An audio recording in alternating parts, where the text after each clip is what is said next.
বর্তমানে আপনি নুরুল পাওয়ার পর আপনার করণীয় কি সে ব্যাপারটা নিয়ে কথা বলবো। আসসালামু আলাইকুম রহমতুল্লাহ বারকাতু। তো কথা শুরুর আগে দুইটা কথা বলে নেই। প্রথম কথা হলো যে আমি গত 2 দিন যাবৎ মানে ঠিক মতো কোনো কমেন্টস অ্যান্সার করতে পারি না, কারণ আমার বাসা বাড়িতে কাজ চলতেছে, ব্যক্তিগত সমস্যার কারণে আমি 2 দিন যাবৎ খুবই আর বিজি আছি। এটার জন্য আসলে ক্ষমা প্রার্থী। আরেকটা ব্যাপার হলো যে আমার এক ভাইয়া খুব শুভাকাঙ্ক্ষী, খুব আবদার নিয়ে একটা প্রশ্ন করছে, তো আমি সেটা নাকি অ্যান্সার দিতে পারি নাই। তো যাই হোক, ওই ভাইয়াটাকে বলতেছে উদ্দেশ্য করে যে আসলে আমি সরি। আপনি খুব মানে আপন ভাইবে হয়তো আপনাকে আমাকে কথাগুলো জিজ্ঞেস করছেন জানার উদ্দেশ্যে। ব্যাপারটা হলো যে এরকম যে ওনার ব্যাপারটা এরকম ছিল যে ওনার এক আত্মীয় রোমে থাকে, সেই আত্মীয় তার জন্য আর কি স্পন্সরের আবেদন করছে, তার ব্যবসায়িক প্রতিষ্ঠান আছে, এটা আসলে কতটা পাওয়ার পসিবিলিটি আছে। সত্যি কথা বলতে কি, সবসময় খেয়াল রাখবেন একজন বিদেশি মানুষের আবেদন আর একজন ইটালিয়ান মানুষের আবেদন কিছুটা হলেও আপনার হেরফের হবে, কিন্তু না, ব্যাপারটা এরকম যে একজন ইটালিয়ান মালিক যখন আবেদন করবে, হোক ডোমেস্টিক হোক স্পন্সর, তারটা যাচাই বাছাই যেরকম হবে তার চেয়ে 3 গুণ বেশি হবে যদি কোনো বিদেশি বাংলাদেশে আবেদন করে থাকে।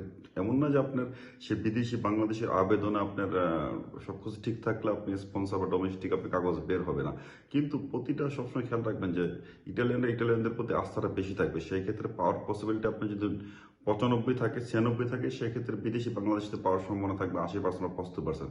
যদি তারপরে যদি আপনি সেই বিদেশি বাংলাদেশিদের আবেদন যদি প্রতিটা যদি সঠিক থাকে, যাচাই বাছাই করার পরে আপনার সময়ের এইটা যে ব্যাপারটা আছে সেটা যদি কাউন্ট করার পরে যদি সব ঠিক থাকে, তাহলে অবশ্যই আপনি কাগজ পাবেন। কিন্তু সবসময় খেয়াল রাখবেন যে একজন বিদেশি বাংলাদেশি এখানে আবেদনের ব্যাপারটা কিছুটা হলেও হেরফের হবে। যাই হোক, মূল কথাটা এবার চলে যায়। মূল কথাটা হলো যে আপনি নুরুল পাওয়ার পরে আসলে আপনি করণীয় কি? নুরুল পাওয়ার পর আপনার প্রথম যে কাজটা করবেন, আপনাকে যখন আপনি নুরুল কপিটা বা আপনার পোর্টকল নাম্বারটা দেবে, নুরুল নাম্বারটা দেবে, সেইটা দিয়ে প্রথম কাজ হলো আপনার ভিএফএস এর যে ইমেল যে নাম্বারটা দিচ্ছে বর্তমানে অটোমেটিক, সেই অটোমেটিক আপনার সিস্টেমটাকে ফলো করে আপনাকে অ্যাপয়েন্টমেন্ট নেওয়ার জন্য আপনাকে আবেদন করতে হবে। আপনার নুরুল নাম্বার দিয়ে, পাসপোর্ট নাম্বার দিয়ে, আপনার নাম দিয়ে, আপনার অ্যাড্রেস দিয়ে, সব কিছু দিয়ে আপনি আবেদন করতে হবে।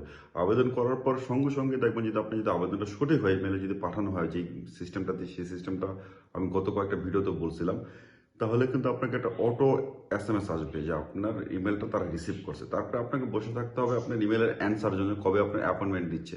যদি আপনি অ্যাপয়েন্টমেন্টটা কনফার্ম পান, তাহলে ভাববেন যে আপনার নুরুস্তরা অরিজিনাল। সেই ক্ষেত্রে হয়তো আপনার যে তৃতীয় পক্ষের সঙ্গে আপনি হয়তো কিছু একটা লেনদেন করতে পারেন, কিন্তু আপনি পুরোটাকে কখনোই লেনদেন করবেন না।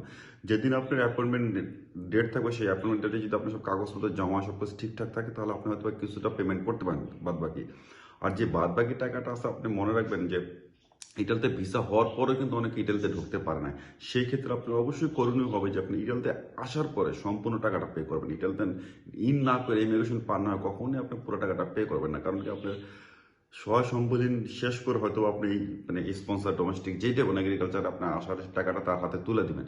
সেক্ষেত্রে যদি আপনি দেখা যায় যে ইটালিতে আপনি ঢুকতেই পারলেন না, কিন্তু আপনি টাকাটা সম্পূর্ণ পে করে দিলেন, একবার যদি আপনি নিজের হাতের টাকা যদি আরেকজনের পকেটে চলে যায়, সেই টাকা রিটার্ন আসাটা কিন্তু সোরটা বা হয়তো পাবেন আপনি অনেক বিশ্বস্ত হলে, কিন্তু আপনি এমনভাবে দিবে 500 1000 করে দিতে দিতে, কিন্তু আপনি যেভাবে একসঙ্গে এতগুলো টাকা আপনি অ্যারেঞ্জ করে দিন, সেই টাকা কিন্তু আপনি একসঙ্গে কখনোই করতে পারবেন না। সেক্ষেত্রে এই জন্য বলতেছি যে আপনি বিহেভিএস এর অ্যাপয়েন্টমেন্ট পাওয়ার পরে কিছু টাকা দিবেন, এবং ইটালির ভিসা পাওয়ার পরে কিছু টাকা দিবেন, এবং ইটালিতে আসার পরে সম্পূর্ণ টাকাটা পে করবেন। তার আগে কখনোই আপনি সম্পূর্ণ টাকা পে করবেন না।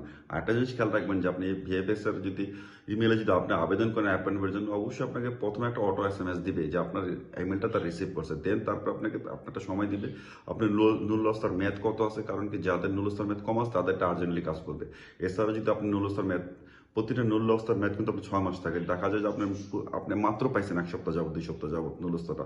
সেই ক্ষেত্রে আপনি কিন্তু একটা লং টাইম আপনি অপেক্ষা করতে হতে পারে ভিএফএস এর আপনার রিটার্ন অ্যাপয়েন্টমেন্টের আপনার মেলটার জন্য। সেক্ষেত্রে আপনার হতাশার কিচ্ছু নয়, অবশ্যই আপনার ইমেল পাবেন। যদি আপনার নুরুলস্তা অরিজিনাল হয়ে থাকে তাহলে অবশ্যই পাবেন। যদি আপনার নুরুলস্তা অরিজিনাল না হয়ে থাকে, আপনার যদি ইমেল না পান, তাহলে অবশ্যই আপনার ভিএফএস এর যে ওয়েবসাইট আছে সেই ওয়েবসাইট অথবা আপনি ভিএফএস এর সরাসরি যে আপনি নক করতে পারেন যে আমার আসলে ব্যাপারটা কি কি হতে যাচ্ছে।